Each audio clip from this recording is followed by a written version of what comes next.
I'm going to tell you what's been happening in my CrossFit journey since I returned to CrossFit, but I'm also going to show you an analogy that might give you the answer to why you might not be seeing the improvement that you want to see in your CrossFit journey. Honestly, the penny just dropped for me like a year ago, and it's the reason I'm PBing so much. I need to show you. I've done CrossFit for 6 years. After the pandemic and frankly a chaotic time, the gym I was training at closed down. I had to go and train at another gym, and I focused on weightlifting for like 4 months, maybe a little bit more than that. And around April this year, I transitioned back into CrossFit and joined a brand new gym. So after my kind of weightlifting cycle with little bits of CrossFit on the side, I did end up qualifying for the British Championships. I did finally get my invite, but by the time that invite rolled around, I had just fallen out of love with the sport completely because of that whole process and how much they messed me around and how unorganised the whole thing was. So I didn't go to the English Championships when they were on the other day. I did something else actually, which I will get to. During these last few months, I've actually only been training 4 days a week, which seems like very little in comparison to how much I used to train. I used to do 6 days a week, and many of them would have been double days. Especially around like year 3 of my journey, I was addicted and obsessed,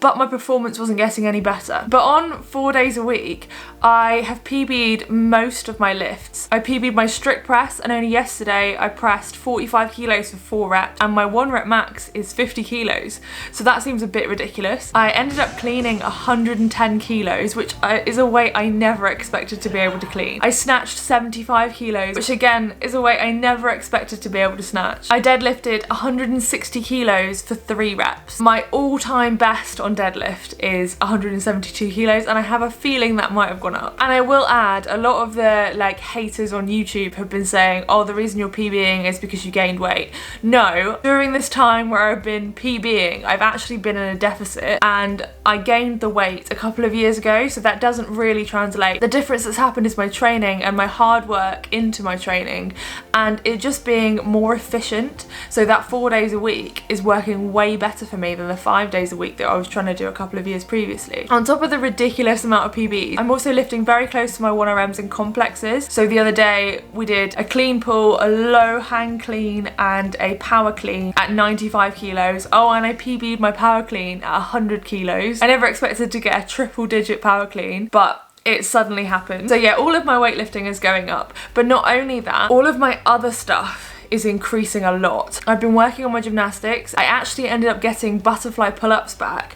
and they feel better, I think, honestly, than they've ever felt. My technique feels way better than it used to, and I've gained a lot more upper body strength. I always want to work on my strict pull-ups. I'm quite a heavy person, so I have to constantly work on strength to ensure those kipping movements in gymnastics are safe and effective. So I have to make sure that my strict pull-ups are still there. And honestly, I'm getting really excited about that. I'm really enjoying working on frankly, a weakness of mine. My toes to bar is the only thing that hasn't really increased that much. I used to be able to do 14 reps unbroken. I can now do 9. That's decreased, but obviously that is like over the pandemic where I lost the ability to train.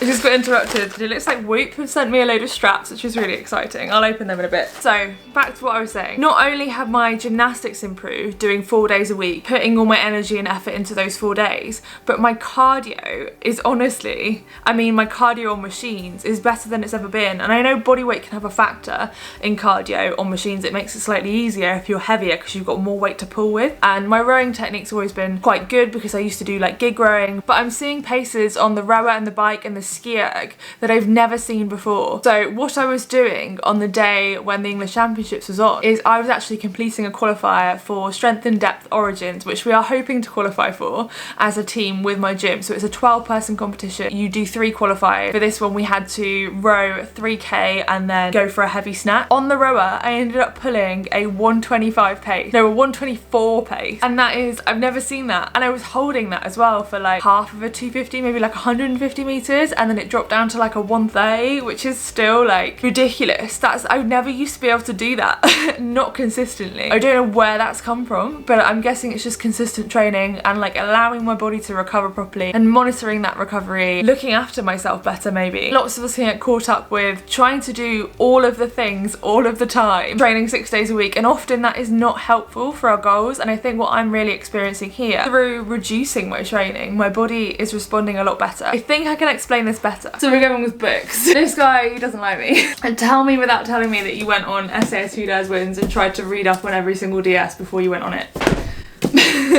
She's a strong character, She can deadlift 172 kg.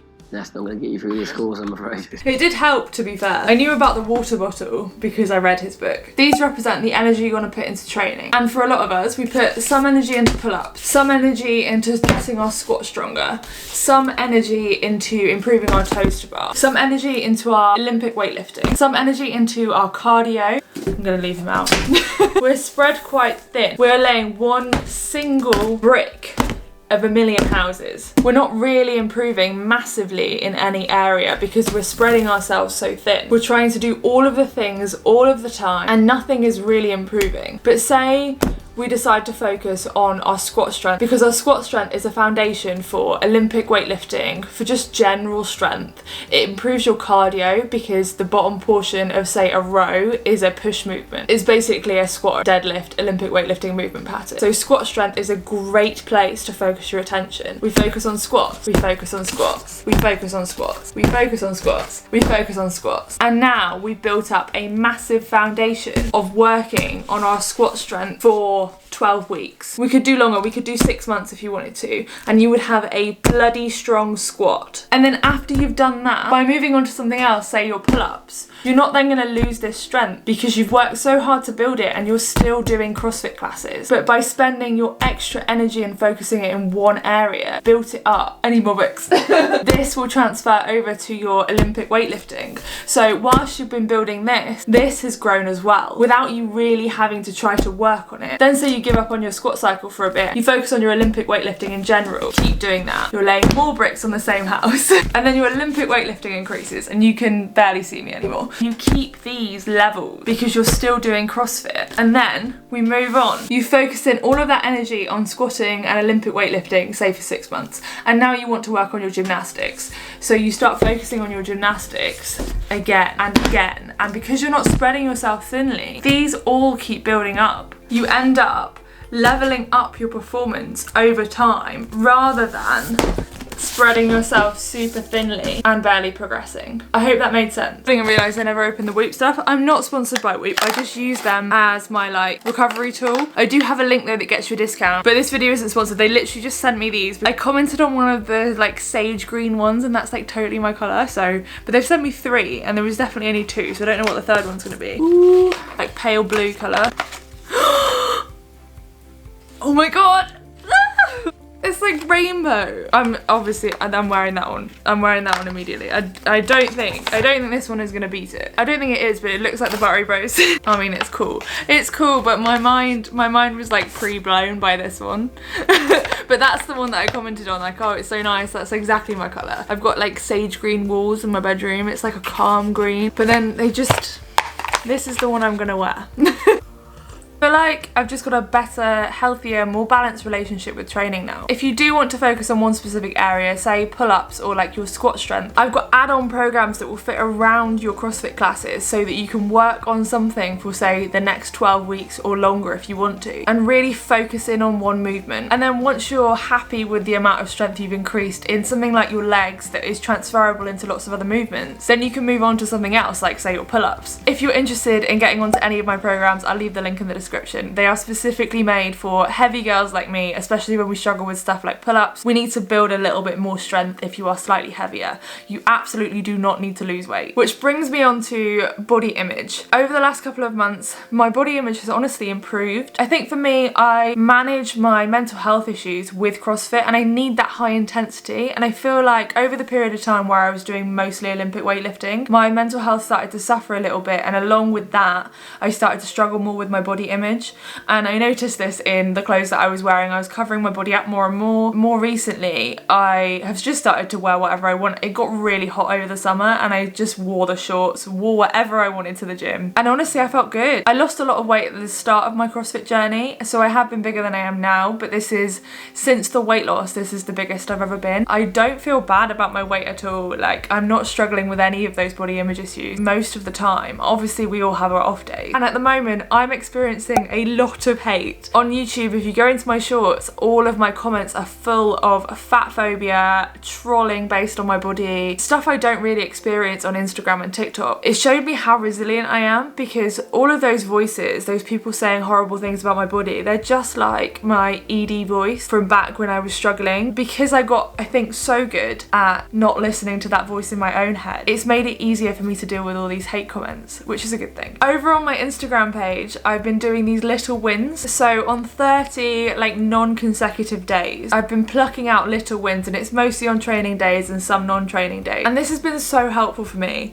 I can get so negative. I always want to like better myself, so sometimes I can really focus in on the things that I'm bad at and try and problem solve those things, and I get myself into a negative headspace trying to better myself by basically berating myself over the things that I'm bad at. I started doing this as a way to trying to see my performance in a more positive light. It's cool to see all those little like PBs here and there, but in between those I was really struggling with like negative thoughts based on my performance and comparing myself to my previous fitness level. So doing these little wins has helped me a lot. We've been through a bit of a journey. I'm only on like day 14 at this point, and I've had a panic attack in the gym and did a mini vlog on that. My leggings ripped yesterday. There's been loads of really random stuff that have happened that I didn't expect to tackle, and I notice a lot of my little wins are based on like my mindset and how I deal with situations where I need to be a little bit more resilient. Times when I turned up to the gym when I didn't think I could make it, or areas where I just held a consistent pace even though I was feeling really rough. It's definitely something that I would recommend doing if you struggle with self-comparison, either to yourself or to other people, and just being hard on yourself with your workout. At the end of the day, if like me and the other 90% of CrossFitters that don't make it to quarterfinals, most of us are just doing it for fitness and for fun and enjoyment. So my real takeaways are that we should stop being so hard on ourselves, and we should stop massively overwhelming ourselves and trying to train ourselves to death at such high volume and frequency as if we are competitive athletes. Which, I mean, some of us are, I do compete, but it isn't my life. I'm not a CrossFit Games athlete, and I don't need to expect this ridiculous amount of volume of training off myself. We can stop massively overwhelming ourselves